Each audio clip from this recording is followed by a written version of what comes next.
પ્રણામ. જીનાગ્નિવા ટ્રસ્ટ વતી આજના બીજા એક સેશનની તરફ આપણે આગળ વધી રહ્યા છીએ. જીન ભક્તિ કરીએ સાચી. અગાઉ પણ એક સેશન એકવાર મુકેશભાઈની સાથે જ એકવાર કર્યું આપણે, પણ એમાં ઘણા બધા વ્યુઅર્સનો બહુ સારો પ્રતિસાદ મળ્યો અને બધાની ઈચ્છા હતી કે હજુ આને થોડુંક વધારે સારી રીતે, લાઈક થોડું વધારે ડીપમાં, હજુ એને વધારે સૂક્ષ્મ રીતે જો પરમાત્માની પૂજા, પરમાત્માની વિધિ, પરમાત્માની ભક્તિની સાચી રીત, એને જો સાચી રીતે જાણવામાં આવે તો જે ભક્તિ કરીએ છીએ, જે પરમાત્માની સેવા પૂજા કરીએ છીએ, એને વધારે ઇફેક્ટિવનેસ સાથે આપણે કરી શકીએ, વધારે ફળદાયી બની શકે એવા ભાવની સાથે ફરી એકવાર આપણી સાથે ઉપસ્થિત છીએ. અત્યારે આપણી સાથે ઇન્ટરનેશનલ વિધિકાર એવા મુકેશભાઈ ડભોઈવાળા અત્યારે આપણી પાસે ઉપસ્થિત છે. સુશ્રાવક શ્રી મુકેશભાઈ મફતલાલ શાહ ડભોઈવાળા. અને ઘણા બધા વિધિ વિધાન એમની અંતર્ગત આપણે કરતા હોઈએ છીએ. મોટાભાગનાને લાઈક એમની ઓળખાણની કોઈ ખાસ જરૂરિયાત નથી, કારણ કે બધા ખૂબ નજીકથી જ એમને ઓળખે જ છે. બસ આજનો એક પ્રયત્ન જીન ભક્તિ કરીએ સાચી, અને એનું સેશન બીજું આપણે અત્યારે શરૂઆત કરવા જઈ રહ્યા છે. ગયા સેશનમાં જ્યાંથી અટક્યા હતા ત્યાંથી હજુ આગળ વધીશું અને થોડીક રૂપરેખા જે ગયા સેશનમાં આપણે જોઈ હતી એની પ્રારંભિક થોડીક રૂપરેખા કે ગયા સેશનમાં શું શું આપણે નિહાળ્યું એ લઈને અને ત્યાર પછી જ્યાંથી અટક્યા હતા ત્યાંથી વધારે આગળ થોડું વધારે સૂક્ષ્મ રીતે લઈ જવા માટે વિનંતી કરીશું મુકેશભાઈને. અત્યારે આપણી વચ્ચે ઉપસ્થિત છે અને જીન ભક્તિ કરીએ સાચી એના અંતર્ગત લોકડાઉનના સમયગાળામાં આપણે કદાચ પરમાત્માની સેવા પૂજા નથી કરી શક્યા. અનલોક 1 એ પાર્ટમાં અત્યારે છીએ અને પરમાત્માના દર્શન મોટાભાગે આપણને પ્રાપ્ય છે. જ્યાં જ્યાં ગૃહ ચૈત્ય છે, ઘર દેરાસર છે, ત્યાં પરમાત્માની સેવા પૂજા કરી રહ્યા છે. હજુ પણ સંઘ હસ્તક જે મુખ્ય જિનાલયો છે, એટલે મોટાભાગના શ્રાવક શ્રાવિકાઓને હજુ પણ પરમાત્માની સ્પર્શ નથી થઈ રહ્યો. તો એ સ્પર્શ થાય એ પહેલાં હજુ વધારે પરમાત્માની પૂજા માટેની ક્રિયાવિધિને જાણતા થઈએ, બસ એવા ભાવની સાથે અત્યારે ફરી એકવાર આપની વચ્ચે ઉપસ્થિત છીએ. જીનાગ્નિવા ટ્રસ્ટ દ્વારા ઘણા બધા સેશન થયા છે અને આજે સવારે વિશ્વનું એકમાત્ર એવું 5 ભોંયરાવાળું સરસ મજાનું વિશાળ એવા શંભુનાથ પરમાત્માનું જિનાલય, એટલે શંભુનાથ ભગવાનની ખડકી 5 મૂળના એક ધરાવતું જિનાલય, એની સાલગીરી હતી. એની પણ ધ્વજારોહણ વગેરે વિધિ આપણે ફેસબુકમાં પણ લાઈવ પેજ પર મૂકવામાં આવી હતી. સાંજે અત્યારે સંધ્યાભક્તિ પણ હતી આ જીનાગ્નિવા ટ્રસ્ટના ફેસબુક પેજ પર. ઋષભભાઈ શાહની સાથે સંધ્યાભક્તિ પણ નિહાળી અને અત્યારે આ સેશનની તરફ આગળ વધી રહ્યા છે. સાથે બીજી એક અગત્યની વાત કે પોળ વિસ્તારના જિનાલયોની સુરક્ષા અંતર્ગત જે કાર્યો જીનાગ્નિવા ટ્રસ્ટ દ્વારા થઈ રહ્યા છે, જેના સંસ્થાપિકા પ્રમુખ્ય શાસન પ્રભાવિકા સાધ્વીવર્યા મૈત્રીરત્ન સજી મહારાજ સાહેબ છે, એ અંતર્ગત આપણે પોળ વિસ્તારના જિનાલયોની એક આખી open book exam YouTube live દ્વારા રાખેલી હતી, જેની અંતર્ગત હજુ પણ ઘણા બધાના આન્સર્સ રિસ્પોન્સ આવવાના શરૂ થઈ ગયા છે. એટલે જો આપને કદાચ આન્સર શીટ આપવાની બાકી હોય અથવા જોવાની બાકી હોય, ભાગ લેવાની ભાવના હોય તો ખૂબ જ ઝડપથી જોડાઈ જજો. યુટ્યુબમાં જીનાગ્નિવા ટ્રસ્ટનું જે પેજ છે એની અંદર જ એના ક્વેશ્ચન છે, એના જે મુખ્ય 10 ક્વેશ્ચન છે એની આખી સ્ટોરી છે. એના આન્સર જે તમારે આપવાના છે એ દર્શનમ એપ્લિકેશન, જે અત્યારે એન્ડ્રોઈડ અને iOS બંને પ્લેટફોર્મ પર અવેલેબલ છે. ગૂગલ પ્લેમાંથી અને iOS બંનેમાંથી તમે ડાઉનલોડ કરી શકશો દર્શનમ એપ્લિકેશન. અને પુસ્તિકા પણ છે, અતીતનો વારસો વર્તમાનનો વૈભવ. સો એની બંનેમાંથી કોઈ પણ એક મટીરિયલ તમારી પાસે હશે તો આન્સર એમાંથી તમને મળશે, એમાંથી શોધવાના છે. 10 ક્વેશ્ચન છે, જે બમ્પર પ્રાઇસ છે 11,000 રૂપિયાનું ઇનામ છે અને બીજા ઘણા બધા પ્રાઇસીસ પણ અવેલેબલ છે. સો બને ત્યાં સુધી મેક્સિમમ પાર્ટ લેવાનો પ્રયત્ન કરજો. મુખ્યત્વે કારણ એક જ છે કે પ્રભુ વિસ્તારના પ્રાચીન આવા જિનાલયોથી વધારે આપણે અવગત થઈએ, વધારે જાણતા થઈએ, એની અંદર વધારે ઓતપ્રોત થતા થઈએ, ઘણા બધા પ્રસંગો કરી શકાય એવા સ્થાનો ઉપલબ્ધ છે. ગયા સેશનમાં પણ આપણે વાત કરી હતી મુકેશભાઈની સાથે કે પરમાત્માની ભક્તિ એ પણ એક સાધનાનું ક્ષેત્ર છે. અને જ્યારે પૂજા પૂજન વગેરે અનુષ્ઠાન આપણે કરતા હોઈએ, શાંતિધારા પાઠ, સક્રસ્તવ અભિષેક, આ વિશિષ્ટ અનુષ્ઠાનો જ્યારે પ્રાચીન તીર્થ સમા જિનાલયમાં થાય તો ત્યારે એનું ફળ અનેક ગણું વધી જતું હોય છે. આવા જ પ્રાચીન જિનાલયો જ્યારે આપણને પોળ વિસ્તારમાં જ મળી જતા હોય, જ્યાં બધી જ વ્યવસ્થા થઈ શકે એમ છે, દેરાસરો એટલા વિશાળ છે, ઉપાશ્રય પણ એટલા વિશાળ છે, ભોજનશાળા, પાર્કિંગ, બધી જ વ્યવસ્થા સરળતાથી થઈ શકે એમ છે. એટલે આ પ્લેટફોર્મ પરથી અમે પણ આપ સર્વેને બધાને એક વિનંતી કરીએ છીએ કે નેક્સ્ટમાં જ્યારે પણ ધીમે ધીમે પ્રસંગો શરૂ થાય તો જીવનનો એક પ્રસંગ તો અવશ્યપણે પોળ વિસ્તારના જિનાલયમાં થયો, પ્રયત્ન રાખજો, ખરેખર આનંદ આવશે. બસ વધારે વાત નહીં કરતા હવે આજના આપણા સેશનની તરફ આગળ વધીએ. જીન ભક્તિ કરીએ સાચી વિભાગ 2 સેશન પાર્ટ 2 નું આપણે સ્ટાર્ટ કરીએ છીએ મુકેશભાઈની સાથે. પ્રણામ સર્વે સાધર્મિક ભાઈઓને, સર્વે ભક્તોને પ્રણામ. જીનાગના યુવા ટ્રસ્ટના ઉપક્રમે ચાલો જીન ભક્તિ કરીએ સાચી આ શીર્ષક હેઠળ તારીખ 23 મેના રોજ આપને પ્રથમ વિભાગમાં જીન પૂજાના રહસ્યો, એની ગર્ભિત મુદ્દાઓ, એની વિધિ અને અવિધિ પ્રત્યેના નિર્દેશ, આ સંબંધી બાબતોને ચર્ચા કરવા માટે આપણે પ્રથમ સેશન 23/5 કરેલો. એ સેશનમાં બધી જ વિધિનું સંપૂર્ણ વર્ણન થઈ શક્યું ન હતું, એટલે જ્યાંથી આપણે ત્યાં અટક્યા છે ત્યાંથી આગળ વધીશું. તે પહેલાં તે સેશનમાં જે વર્ણન, તે પ્રવચનમાં જે વર્ણન કરેલું એની રૂપરેખા લઈશું. આજે જે ભાવિકો પહેલી જ વાર જોડાયા છે એને હું વિનંતી કરું છું કે 23/5નું FB લાઈવ પર એ રેકોર્ડેડ આખું સેશન જોઈ લે, તો એનું અનુસંધાન જલ્દી તમને સધાશે. અને જે આજે પહેલા પ્રવચનને માનીને જોડાઈ રહ્યા છે એમને તો તરત જ તે એવા ભાવધારામાં પુનઃ જોડાઈ શકશે. ઘણા બધા ભાવિકોના આગ્રહથી આજે આ જીનાગના યુવા ટ્રસ્ટે અમને જે આ સૌને સ્વાધ્યાય કરવાનો તક આપી છે સૌની સાથે, તે બદલ જીનાગના યુવા ટ્રસ્ટ અને એના સંસ્થાપિકા પરમ પૂજ્ય ભક્તિશ્વરી મહારાજ સાહેબના સમુદાય વતી પરમ પૂજ્ય સાધ્વીવર્યા મૈત્રીરત્ના સિદ્ધિ મહારાજ સાહેબનો અમે ખૂબ આભારી છું કે આ રીતે આપ સમક્ષ આ જ્ઞાનનું આદાન પ્રદાન વિનિયોગ કરી અને આપ સૌ વિધિના માર્ગે સુવિશુદ્ધ વિધિ કરો એવો એક એમનો આશય, અને એ પવિત્ર આશયમાં અમને એક માધ્યમ બનવાનું નિમિત્ત મળ્યું છે. દર્શનમ દેવદેવસ્યમ દર્શનમ પાપનાશનમ દર્શનમ સ્વર્ગ સોપાનમ દર્શનમ મોક્ષ સાધનમ. પતિતને પાવન બનાવે, પામરને પરમ બનાવે, મલિનને પવિત્ર બનાવે, સાકારને નિરાકાર બનાવે, શુદ્ધ અને સિદ્ધ બનાવે, પાપીમાંથી પુણ્યશાળી બનાવે એવી અદ્ભુત શક્તિ જે પરમાત્માની પૂજામાં છે.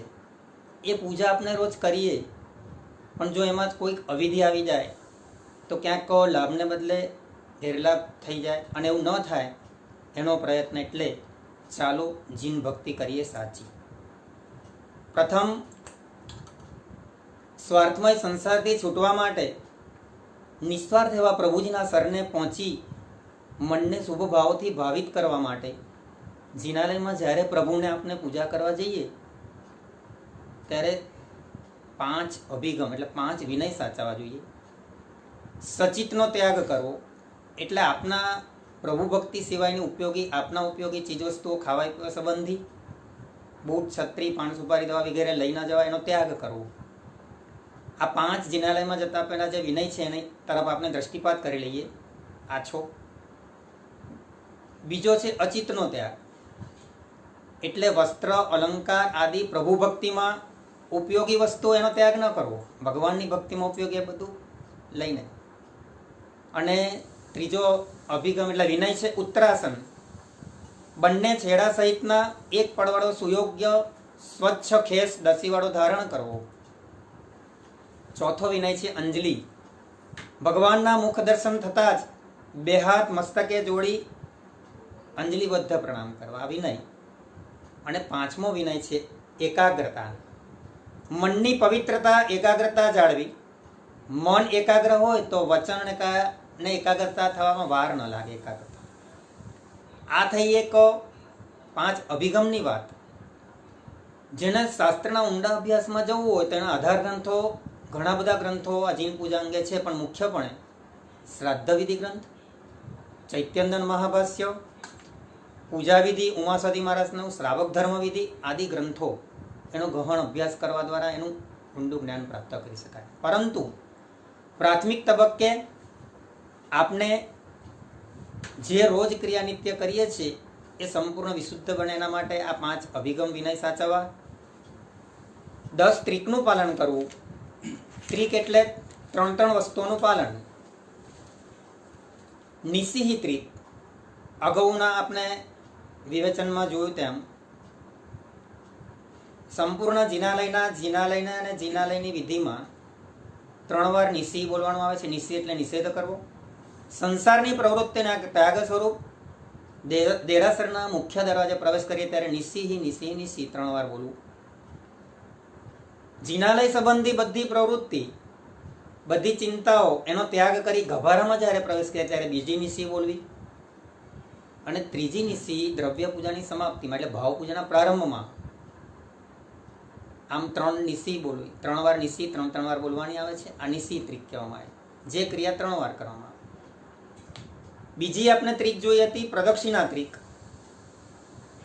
પરમાત્માને જિનાલયના ફરતે અથવા સિંહાસનના ફરતે મૂળ નાયકની પ્રભુની પ્રદક્ષિણા કરવી 3 વાર.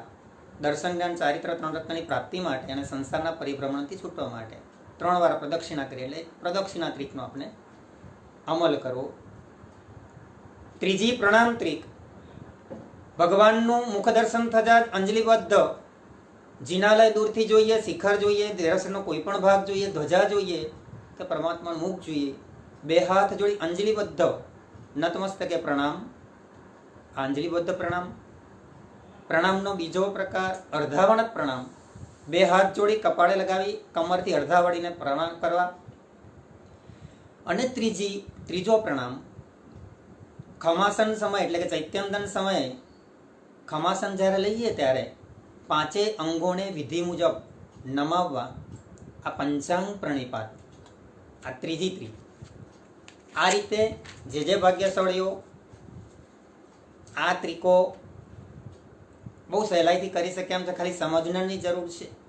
તો આ સમજ્યા પછી અને જાણ્યા પછી આ ત્રિકનો ચોક્કસપણે અમલ આપ સૌ કરજો. ઘણાને એમ થાય સમય નથી, એક પ્રદક્ષિણા કરીએ ચાલે, તો ના, એવું નહીં કરવાનું. કરવી તો 3 જ કરવી, તો અધૂરી નહીં કરવાની, અપૂર્ણ નહીં કરવાની કોઈ ક્રિયા. ખાસ આ સેશન આપની અજ્ઞાનતાના કારણે થતી ભૂલોનો નિર્દેશ કરવાનો છે, ન કોઈની ખોડ કાઢવાનો, પરંતુ ક્યાંક અવિનયના વિધિ આપનાથી ન થઈ જાય એના માટે આપને સાવધાન રહેવાનો સંદેશ છે. ચોથી પૂજા ત્રિક.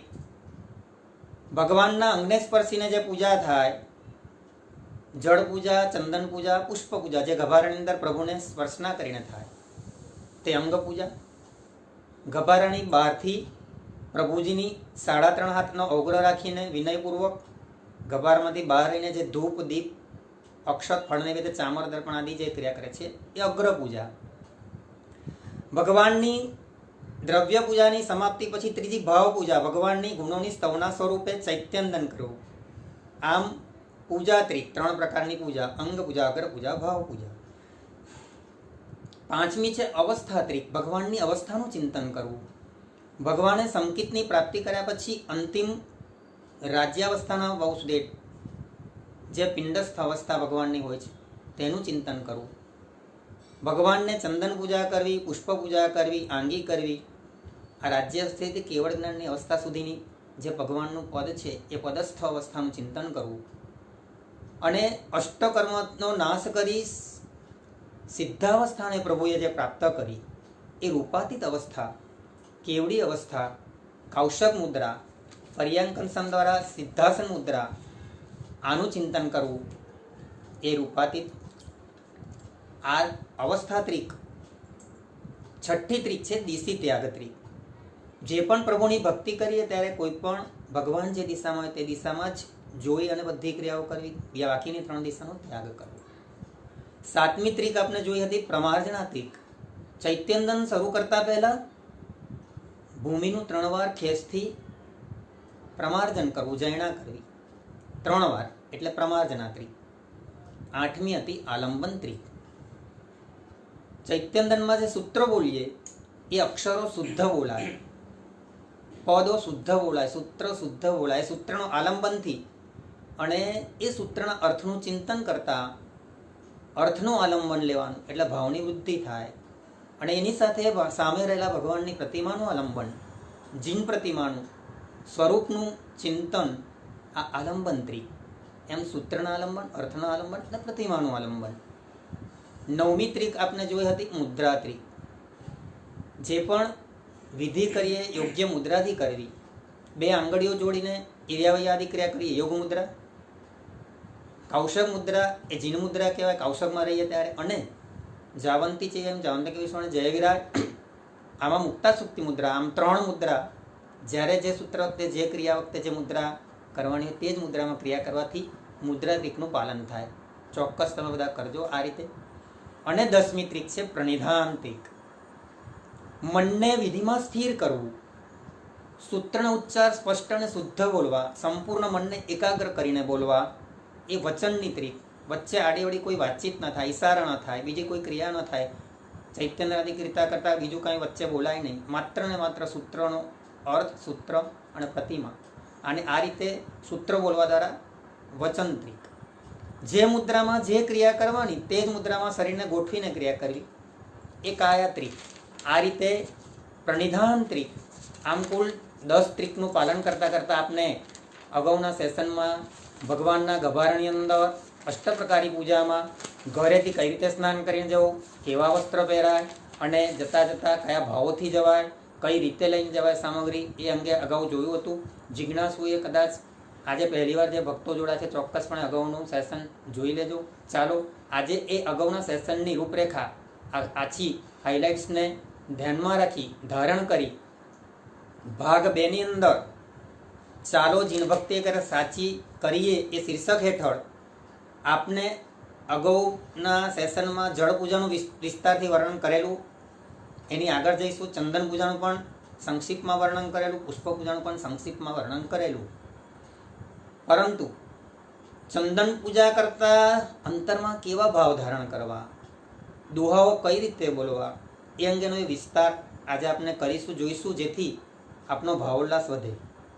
ભગવાનની બીજી અંગ પૂજાની અંદર ચંદન પૂજા. એક તો ચંદન પૂજા કરતાં કરતાં સૌથી પહેલાં તો અગાઉ સૂચના અપાઈ ગઈ છે તે પ્રમાણે 8 પળનો મુખકોશ બરાબર નાક પર હોવો જોઈએ, મુખ અને નાક બરાબર ઢંકાયેલું હોવું જોઈએ. કેસર પૂજા કરતા પૂર્વે કઈ કઈ સાવધાનીઓ આપણે વર્તવાની, તો કે સૌથી પહેલાં તો 8 પળનો મુખકોશ લગાવેલો છે, આ સાવધાન, આ ધ્યાન રાખવાની કાળજી. પૂજા કરતાં સંપૂર્ણ આપણે મૌન રાખવાનું, ઈશારાથી પણ કોઈની સાથે વાત નહીં કરવાની. પંચધાતુના ભગવાનને આપણે પૂજા કરતા હોય, સિદ્ધચક્રની પાટલીની આપણે પૂજા કરતા હોય તો એટલા વજનથી ના કરો તે ભગવાન અને સિદ્ધચક્રની પાટલી હાલી જાય, આ ધ્યાન રાખવાનું. ભગવાનની પૂજા ધીરતાથી, ગંભીરતાથી, હળવાશથી, મનની સ્થિરતાથી અને કોમળતાથી કરવાની.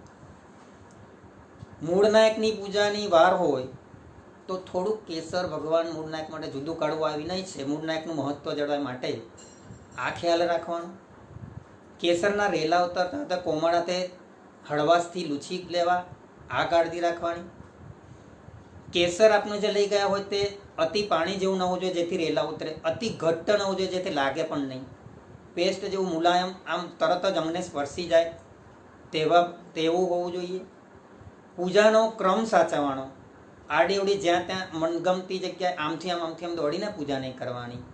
સૌથી પહેલાં ક્રમ એવો છે કે અનુકૂળતા પ્રમાણે તો સૌથી પહેલાં મૂળનાયકની જ પૂજા કરવાની, 9 અંગે મનમાં દુહા બોલીને પૂજા કરવાની. ક્રમ મૂળનાયક પછી અન્ય પરમાત્મા, એમાં ધાતુના પરમાત્મા વચ્ચે પૂજા કરો તો કોઈ બાદ નથી. એના પછી સિદ્ધચક્રની પાટલીનો વિસ્તારકનો ગટ્ટો, સિદ્ધચક્રની પાટલીને પૂજા કર્યા પછી ભગવાનને થાય, આ ખાસ ખ્યાલ રાખવાનો. એટલે ઘણા થાય સિદ્ધચક્રની પૂજા કર્યા પછી ભગવાનને થાય તો થાય, સિદ્ધચક્ર આખું ભગવાનનું વિસ્તૃત સ્વરૂપ જ છે. અને પ્રવચન મુદ્રામાં ગણધર ભગવાન તો હોય તો એમની પૂજા પછી બીજા નંબરે ક્રમે કરવાની. સિદ્ધ અવસ્થામાં ગણધર ભગવાન તો હોય એટલે ભગવાન જેવા જ દેખાતા હોય એવી અવસ્થામાં તો ભગવાનની સાથે થાય. અને સૌથી છેલ્લી અધિષ્ઠાયક દેવોને જમણા અંગૂઠાથી તિલક કરવાનું આવે છે. અષ્ટમંગળની પૂજા હોતી નથી, લાંછનની પૂજા કરાય નહીં, હથેળીમાં પૂજા કરાય નહીં. આ કેસર પૂજા કરતાં સાવધાની રાખવાની. અને આટલું પાલન કરી નવંગે પૂજા ક્રમથી દુહા મનમાં દુહાના ભાવોને અંતરના ઉત્કંઠ ભાવથી ભાવોને ચિંતન કરીને કરવાની. ભગવાનના આપની એક કમનસીબી છે કે વર્તમાન સાંપ્રત કાળમાં અત્યારે આપણને ભગવાનની પૂજા કરવા મળી નથી. આ જબરજસ્ત કોટીનું છેલ્લા ઘણા વર્ષોના ઇતિહાસમાં હમણાં છેલ્લા અઠવાડિયામાં ઘણા આચાર્ય ભગવંતો સાથે મારે વાત થઈ, ત્યારે એક ગચ્છાધિપતિએ મને એવો જવાબ આપ્યો કે આ મહામારી કોઈને ગાંઠે એવી નથી. અમારી જિંદગીમાં અમે પહેલી વાર જોયું કે દેરાસરની પૂજા બંધ રાખવાનો નોબત વાગી હોય. એટલા અંતરના દુઃખથી એ ગુરુ ભગવંતે કહ્યું. ત્યારે સાહેબને મેં કીધું, સાહેબ ભગવાનના દર્શનથી તો દુઃખો દૂર થાય, પણ મેં એવું સાહેબ સ્પર્શનથી તો સુખ પ્રાપ્ત થાય ને. અમારે તો બધાને સ્પર્શનનો બહુ જ ભાવના હોય છે. હજુ આપણને ભગવાનની સ્પર્શનાનો લાભ મળ્યો નથી. સ્પર્શનથી એક અંતરના સંવેદન જાગે, માટે પૂજાનું મહત્વ છે. દર્શન કરતાં વધારે મહત્વ પૂજાનું, કે પૂજાની અંદર સ્પર્શન કરીએ એટલે આપણામાં સ્પંદન જાગે. દર્શનથી દિલ ડોલે, જ્યારે સ્પર્શનથી સ્પંદનનો અનુભવ થાય અને સ્પંદનો જાગૃત થાય ત્યારે હૃદયની ઉર્મિઓ ઉછળે. માટે પ્રભુને આજે આપને સૌ વિનંતી કરી કે પ્રભુ, આપના સ્પર્શનથી અમને જલ્દીમાં જલ્દી એ સૌભાગ્ય અમને પ્રાપ્ત થાય, આપને સ્પર્શવાનું. આવા એક ભાવ સાથે પરમાત્માની ચંદન પૂજા નો દુહો મનમાં બોલી, શીતળ ગુણ જે મારો એ દુહો મનમાં બોલી, ઓમ રીમ સિમ પરમ ગુસાએ બોલી પૂજા કરવાની છે. કેસર પૂજા કરતાં પહેલાં જ્યાં બરાસ પૂજા થતી હોય, અથવા તો પોતે અષ્ટપ્રકારી પૂજા પોતાના સ્વદ્રવ્યથી પોતે કરતા હોય, તો બરાસ અને ચંદન શુદ્ધ કેમિકલ વગરનું બરાસ અને ચંદન વિધિપૂર્વક જૈનાપૂર્વક ઘસેલું હોય તે શીતળ ગુણો જે મારો દુહો બોલી, અંગ વિલેપણ પૂજના કરી કેસર રંગ રહ્યો, એ દુહો બોલીને ભગવાનને કોમળતાથી બરાસ ચંદનનું વિલેપન કરવું. અને પછી કોમળ અંગુલિશના હળવાશથી એને લૂછી અને પાછું નમોર સિદ્ધાચાર્ય બોલી ચંદન પૂજાનો દુહો બોલી, ઓમ રીમ સિમ મનમાં આ બધું મનમાં બોલી અને જમણા અંગૂઠેથી અનામિકા આંગળીથી પૂજા કરવાનું વિધાન છે. ઘણા વ્યક્તિઓ અમને પૂછે અનામિકા આંગળી કેમ, તો કે હૃદય સાથે એક ડાયરેક્ટ સંબંધ ધરાવનારી છે. આમ તો બધી જ આંગળીઓમાં હૃદયની નસો છે, પણ આની પણ વિશેષ હૃદયની નસ સાથે જોડાયેલું છે. એટલે અંતરના જે શુભ ભાવો હોય એનાથી તરત વિદ્યુત પ્રવાહ અંતરમાં પહોંચે અને ભગવાનની પવિત્રતા તરફ સ્પર્શે અને આપના નામકર્મને દૂર કરવામાં સમર્થ છે. એટલા માટે અનામી આંગળીથી પૂજા થાય છે, અનામિકા આંગળીથી. પરંતુ ખ્યાલ એ રાખવાનો કે કેસરની વાટકીની અંદર એ અનામિકા આંગળી બોલતા નખનો સ્પર્શ ન થાય. આ ખાસ તકેદારી રાખવાની.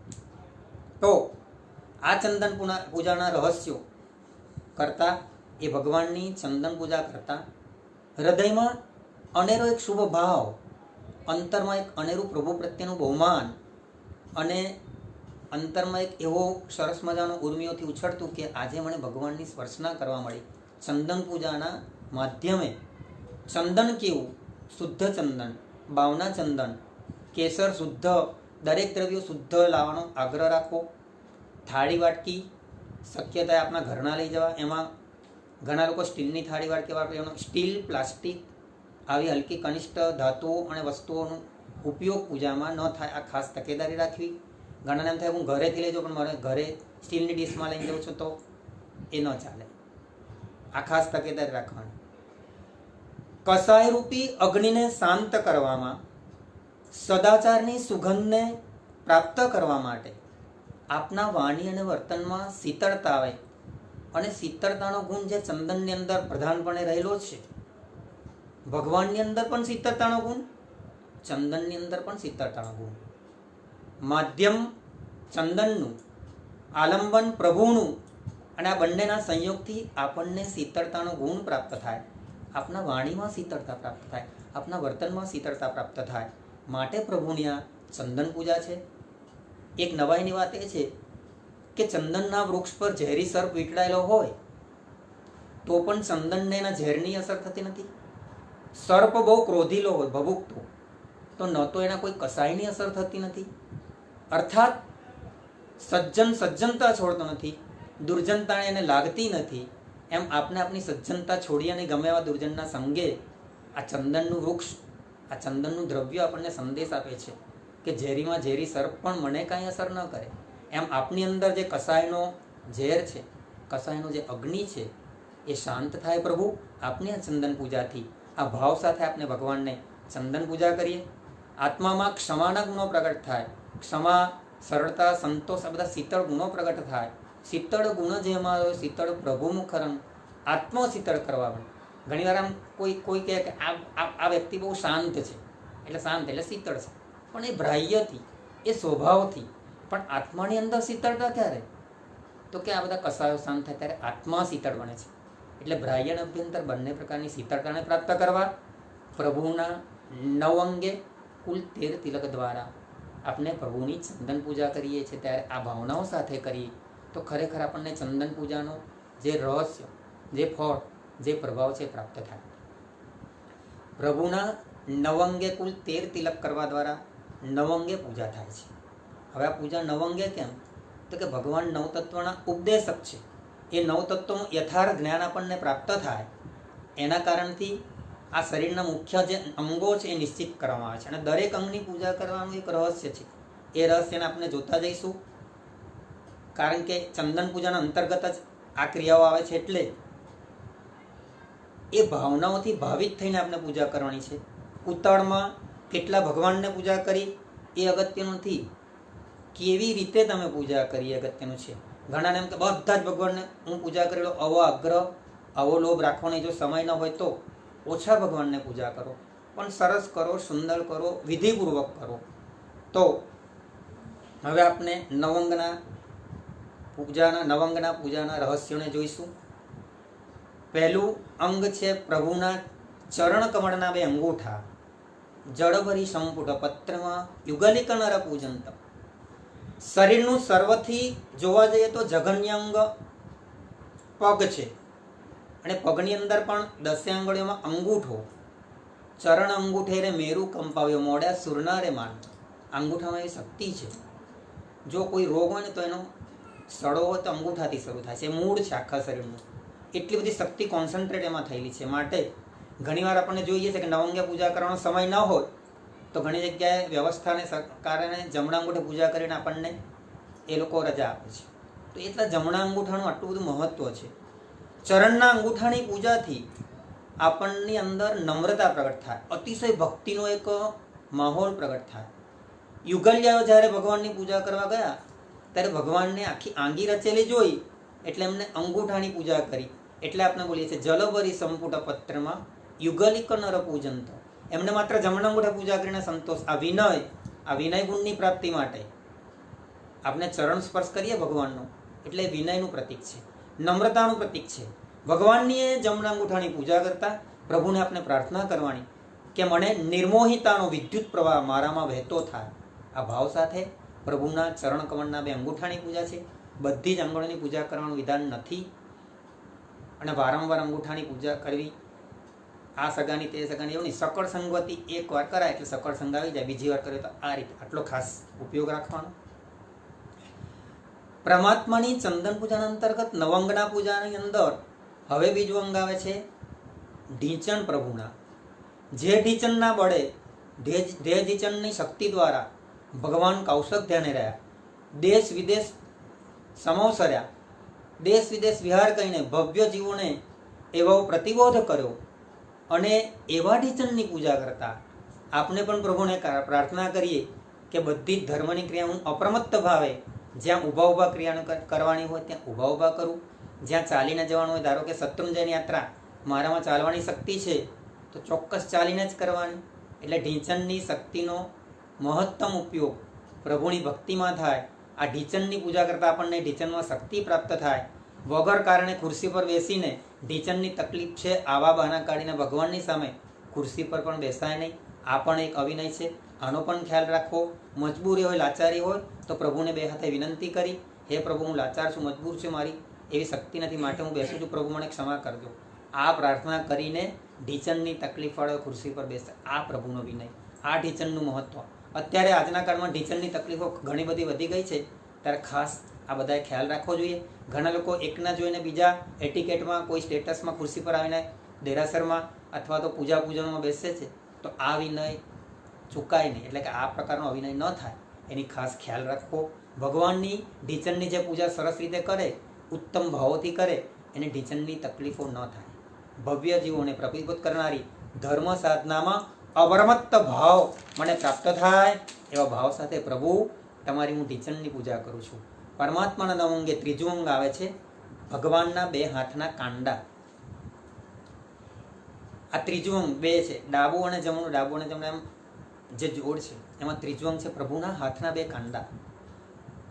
ભાગ્યવાનો સાપેક્ષ વિધિ જાળવજો, અવિધિ ટાળતા રહેજો તો ચોક્કસ તમને ફળ મળશે. એક ભગવાનને પણ નવંગે દુહા પૂર્વકની પૂજા જબરજસ્ત ફળને આપે છે. જે દર્શન બહુ જ ધીરતા અને બહુ જ ગંભીરતા, મનની સ્થિરતા, હળવાશથી આ ભગવાનની પૂજા કરવાની છે.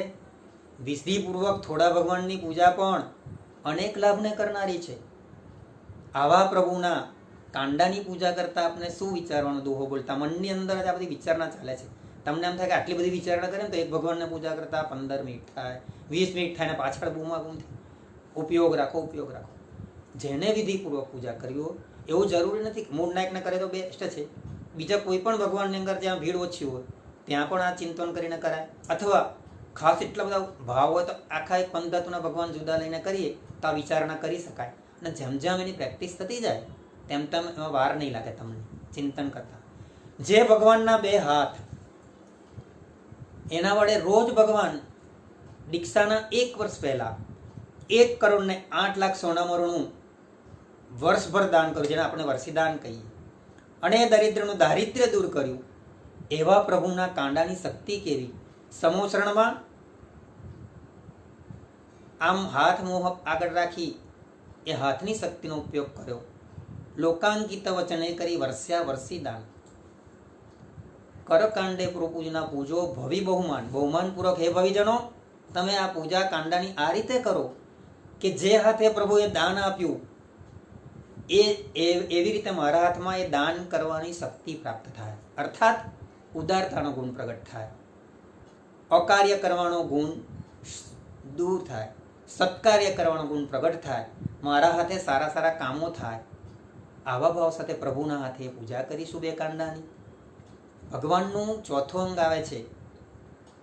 કેવી સરસ મજાના ભાવોલ્લાસમાં આ 9 અંગોની એક એક વિચારધારા પર ચડતા આપણને ભગવાનના સ્કંધ એટલે ખભા પર પૂજા કરવાનું સૌભાગ્ય મળે. ત્યારે જે અભિમાની માણસો ને ખભા બહુ ઊંચા હોય, ખભા ચડા, પણ ભગવાનના ખભાની અંદર માન પોતે અપમાનિત થઈને ચાલ્યું ગયું. ભગવાન એ પોતે અપૂર્વ બળથી આ ભવસાગરને તર્યા.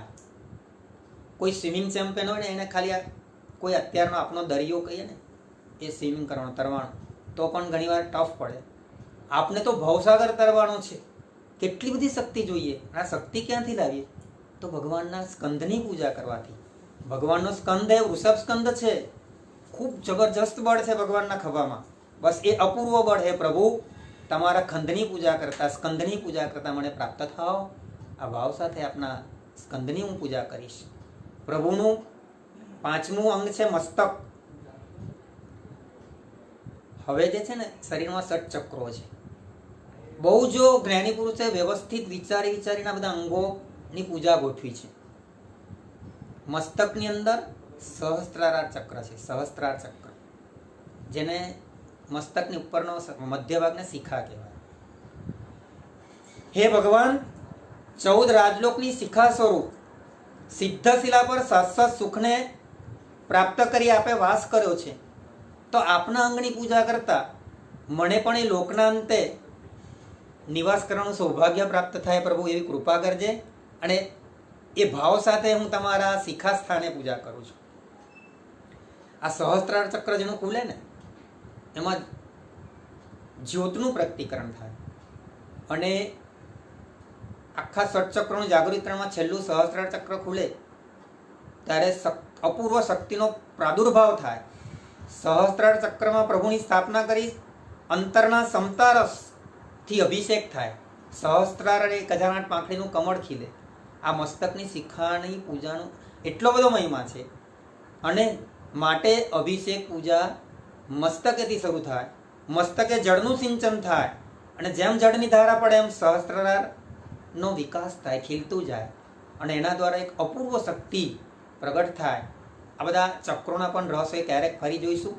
પણ એ શિખા સ્થાને અષ્ટપ્રકારી પૂજામાં એક અભિષેક પૂજા ખાસ કરવાની અને પુષ્પ મસ્તકે અવશ્ય ચડાવવું. મસ્તકે પુષ્પ પૂજાનું વિધાન છે. કેમ? તો કે જળ અને પુષ્પ આ બંને સચિત્ત છે એટલે સંજીવીકરણ. જે વસ્તુ સજીવ હોય સંજીવ હોય એ સંજીવકરણની ક્રિયા દ્વારા તાત્કાલિક ફળને આપે, વિઘ્ન દૂર કરે, અપૂર્વ સુખને આપે, આપદાઓ દૂર થાય. આવી શક્તિ આ ભગવાનની 8 પૂજાની અંદર વિશેષપણે જળ પૂજામાં છે માટે મસ્તકે થાય છે. પુષ્પ પૂજા માટે મસ્તકે પુષ્પ ચડાવવાનું આખું રહસ્ય અલગ છે. આમ તો ખોબો ભરીને અંજલિબદ્ધ પુષ્પ બધા ભગવાનને પુષ્પાંજલિ કરવાનું વિધાન છે, તેનું પણ રહસ્ય છે. બધા ભગવાનને જમણા અંગૂઠે વગેરે હથેળીમાં પુષ્પ મૂકવું, પણ મસ્તકે પુષ્પ મૂકવાથી સૌભાગ્ય પ્રાણી પ્રાપ્તિ થાય છે, આદિ અનેક લાભો પ્રાપ્ત થાય છે. અને અભિષેક સમયે મસ્તક શૂન્ય નથી રાખવાનું, ત્યાં પુષ્પ મૂકીને અભિષેક કરવાનો છે. આ શિખાનો મહિમા છે. ભગવાનના 9 અંગે તિલકની અંદર આપણે 6ઠ્ઠા તિલક કરીશું. પ્રભુનું ભાલ પ્રદેશ કપાળ, જ્યાં આજ્ઞાચક્ર છે આપણું. આજ્ઞાચક્ર જેનું ખુલી જાય ને એને ભગવાનની અંદર એકાકારતા આવી જાય. ભગવાનની આજ્ઞા સહજ સરળપણે સ્વીકાર્ય થઈ જાય. આજ્ઞાને ધારણ કરવાનું ચક્ર માટે આપણે તિલક ત્યાં કરીએ છીએ ને, એ તિલકની અંદર કેસર ઉષ્ણ હોય છે અને ઉષ્ણતા એ આજ્ઞાચક્રને ખોલવા સહાયક બને. અને ભગવાનની આજ્ઞા હું મસ્તકે ચડાવું છું એ ભાવ સાથે તિલક કરતા આપનું આજ્ઞાચક્ર વિકસિત બને. માટે આ ભગવાનનો આત્મા પોતાના આગલા પૂર્વના ત્રીજા ભાવને વિશે વિશ્વસ્થાનક તપની આરાધના કરતા સવિજીવ કરવું શાસન રસીની ભાવનાપૂર્વક જીને નામ કર્મની નિકાચના કરે છે અને ત્રણેય લોકને વિશે તિલક સમાન બને છે. અર્થાત ત્રણેય લોક જે ભગવાનની પૂજા કરે, તિલક કરે, એ તીર્થંકર પદને પ્રભુ પ્રાપ્ત કરે. છેલ્લા ભાવમાં પ્રભુ પ્રાપ્ત કરે. આ તીર્થંકર પદને એની સ્મૃતિમાં લાવીને આ જગતના તિલક સમાનને આપણે તિલક કરવાનું છે. કેટલી સરસ મજાની વાતો જ્ઞાની ભગવંતોએ એના દોહાની અંદર ગર્ભિતાર્થ રૂપે મૂકી છે. આપણે માત્ર દોહા પ્રોટોટાઇપ બોલીએ છીએ, સ્ટીરિયોટાઇપ બોલીએ છીએ, અર્થાત જૂની ભાષામાં કે ઘરેડ પ્રમાણે બોલીએ છીએ. પણ ભલે તમને અર્થ યાદ રહે કે ના રહે, એકવાર આ સમજાશે, એકવાર આ ઉદાહરણ કર્યું હશે તો ચોક્કસ એક ક્યાં બીજા દિવસે કે ક્યારેક આ ભાવો પ્રગટ થશે જેના રહસ્યો છે એ પ્રમાણે. 7મું પ્રભુનું અંગ આવે છે કંઠસ્થાન, જ્યાં વિશુદ્ધ ચક્ર છે. આરાધનાને સાધનાને વિશુદ્ધ બનાવવાની. એ વિશુદ્ધ ચક્રની અંદર જે સ્વરોનું પાંખડીઓમાં ધ્યાન ધરવાનું છે, ધરવાથી પ્રભુએ જે મેઘ સમાન ગંભીર નાદથી સમોસરણમાં બેસીને ધર્મ દેશના આપીને અનેક જીવોનો ઉદ્ધાર કર્યો અને ભગવાને તત્વાણી પ્રકાશિત કરીને આપના સૌ જીવો પર કરુણા લાવી અને અનંત ઉપકાર કર્યો. એ પ્રભુની વાણી જે કંઠમાંથી વહેતી, જાણે સરસ્વતી સાક્ષાત વહેતી હોય. સરસ્વતી શું? સરસ્વતીએ ખુદ ભગવાનના કંઠમાં અને જીવમાં નિવાસ કર્યો હોય. એવી પ્રભુની મુખ એ સરસ્વતીને પ્રગટ કરે છે. સરસ્વતી દેવી ભગવાનના મુખની અંદરથી પ્રગટ થાય. એટલે આપણે સાક્ષાત સરસ્વતીના અવતાર સમાન એવા પ્રભુની આ વાણી ઝીલનારા બનીએ અને પ્રભુ જેવી મધુર વાણી આપણને પ્રાપ્ત થાય અને પ્રભુના ગુણગાન સુમધુર કંઠે આપણે ગાઈ શકીએ.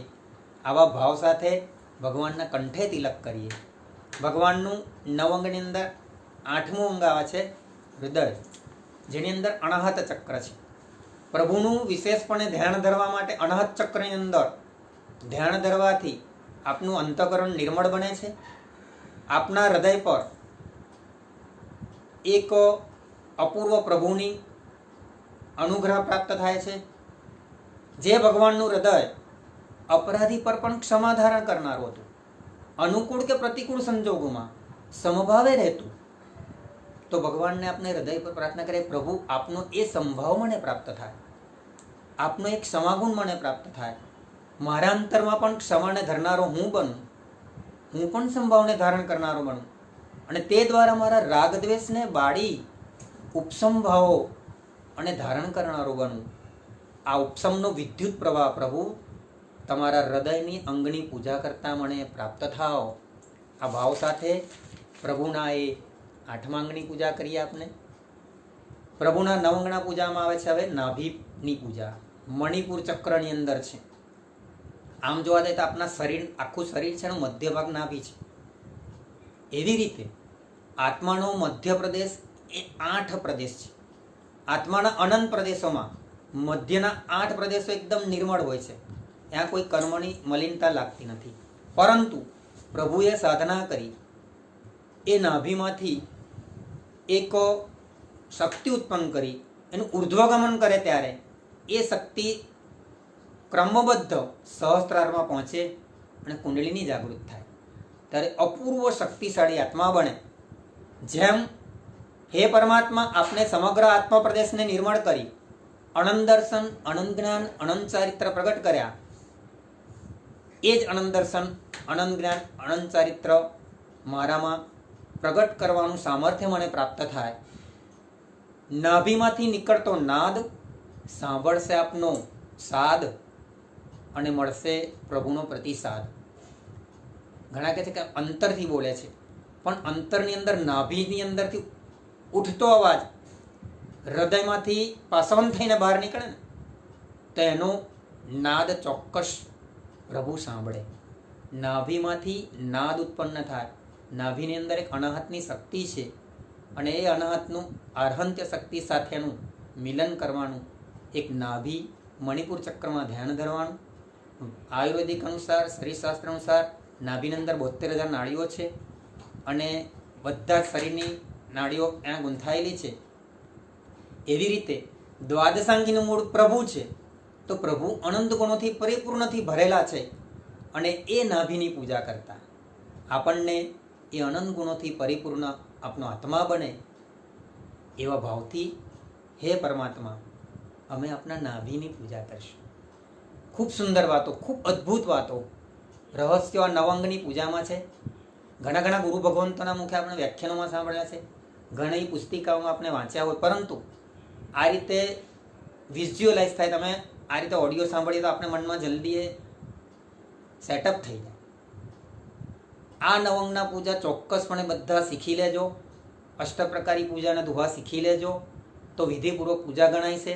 5 મિનિટમાં પૂજા કરીને બહાર જેમ ફટાફટ કરીને એ યોગ્ય નથી, એ વિનય નથી. વિનય ચૂકાય નહીં, ખાસ સાંભળજો. અને કદાચ અપવાદ રૂપે હમણાં જ્યાં સુધી ના આવડે ત્યાં સુધી દરેક અંગે એટલે 9 અંગે એક અંગનું પૂજા કરે નમો અરિયંતાણમ, બીજા અંગે કરીએ એટલે નમો સિદ્ધાણમ. આમ 9 9 પદો બોલીને પણ પૂજા કરી શકાય, પણ એ અપવાદ છે. ન આવડે ત્યાં સુધી એ રીતે એ પણ મનમાં જ બોલવાના છે. તો આવી છે આ ભગવાનની ચંદન પૂજાના રહસ્યો. ઉપદેશ નવ તત્વના તેને નવે અંગ જીનંદ. જે પરમાત્માએ 9 તત્વનો ઉપદેશ આપ્યો એવા જીનેશ્વર ભગવંત પૂજો બહુવિધ રાગશું. એવા રાગથી, એવા વિનયથી આપણે પરમાત્માની પૂજા કરીએ. વીર વિજયજી મહારાજા કહે છે તો તમે પણ પ્રભુ જેવા બની શકો. આપણા જૈન ધર્મની કેવી ઉદારતા છે. હમણાં લોકડાઉન ચાલે છે ત્યારે બીજા કોઈ અન્ય ધર્મોમાં એટલી બધી જોઈએ એવી ભક્તોમાં સોંપવો પડ્યો નથી. કારણ દર્શન કરવાની છૂટ થઈ ગઈ એટલે બધા દર્શન, આમ પણ એ લોકો દર્શન જ કરે છે. કોઈ પણ ધર્મની અંદર મોટા ભાગે પ્રાય કરીને ગભારાની અંદર ડાયરેક્ટ ભગવાનને સ્પર્શના કરીને પૂજા કરવાનું વિધાન નથી, કોઈ ખાસ વિશિષ્ટ સંજોગો સિવાય. એટલે મોટા ભાગે પ્રાય કરીને દર્શનનો જ મહિમા અન્ય ધર્મોમાં છે અને એની છૂટ તો અત્યારે થઈ ગઈ છે. પણ આપણે જૈન ધર્મમાં સ્પર્શનાનો મહિમા એનાથી વધુ છે દર્શન કરતાં, અને એના કારણથી ઘણી વ્યક્તિને પૂજા કરવા વગર ચેન ન પડે. અને પૂજા ન કરું ત્યાં સુધી નૌકાશનો વાપરો, આવા બધા અભિગ્રહો ઘણાને હોય છે. અને એવા ભક્તોને અભિગ્રહમાં જે ટેકવંતા હોય છે, ટેકીલા હોય છે, તેમને કોઈને કોઈ સંયોગો દ્વારા ભગવાનને પ્રાપ્ત કરીને હાલ પણ ઘરમાં ભગવાન રખાઈને પૂજા કરે છે. તો ભક્તો, ભાવિકો, આ છે ચંદન પૂજાનું રહસ્ય. ખાસ આવા ભાવથી તમે બધા ચંદન પૂજા કરજો. હવે આપણે જોઈએ છે ભગવાનની બીજી પુષ્પ પૂજા, અંગ પૂજાની અંદર. પુષ્પ પૂજા અંગે અગાઉના પ્રવચનમાં થોડીક વાતો થઈ ગયેલ છે, છતાં ક્રમને સાચવા માટે સંક્ષિપ્તમાં જોઈ લઈએ. એક તો પુષ્પ કેવા હોવા જોઈએ, તો કે પુષ્પ સુગંધિત હોવા જોઈએ, પુષ્પ તાજા હોવા જોઈએ, પુષ્પ અખંડ હોવા જોઈએ, એટલે તૂટેલા ન હોવા જોઈએ, ખંડિત ન હોવા જોઈએ. પુષ્પની અંદર શક્યતયા જે ફૂલો બતાવે છે એમાં પરાગરજથી સહિત હોય તે જ ફૂલો પ્રભુને ચડાવવાના માન્ય છે.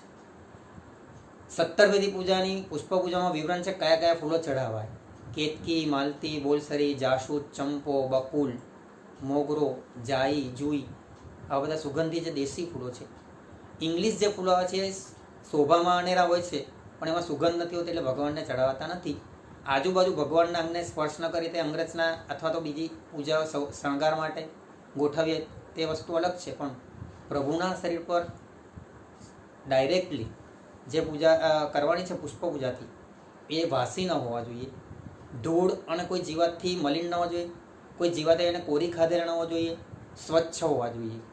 આ પુષ્પ પૂજાની આપણે સાવધાની રાખવાની. મૂળ વિધિ તો એવી છે કે જે પુષ્પનો વૃક્ષ હોય કે છોડ હોય એની નીચે એક સ્વચ્છ વસ્ત્ર પાથરી દેવાનું હોય છે અને પછી એની પર આપોઆપ સહજતાથી ખરી પડેલા ફૂલો તે ચડાવી એ મૂળ વિધિ છે. પણ આવું અત્યારે શક્ય ન બને તો એટલી તકેદારી તો ચોક્કસ રાખવી કે કદાચ કોઈ દેરાસરમાં ફૂલ લઈને બહેનો બેસતા હોય તો એ ફૂલવાળા બેન માસિક ધર્મ બરાબર પાલન કરતા હોવા જોઈએ, જેથી આપણા ફૂલો અભડાયેલા ચડે નહીં ભગવાનને.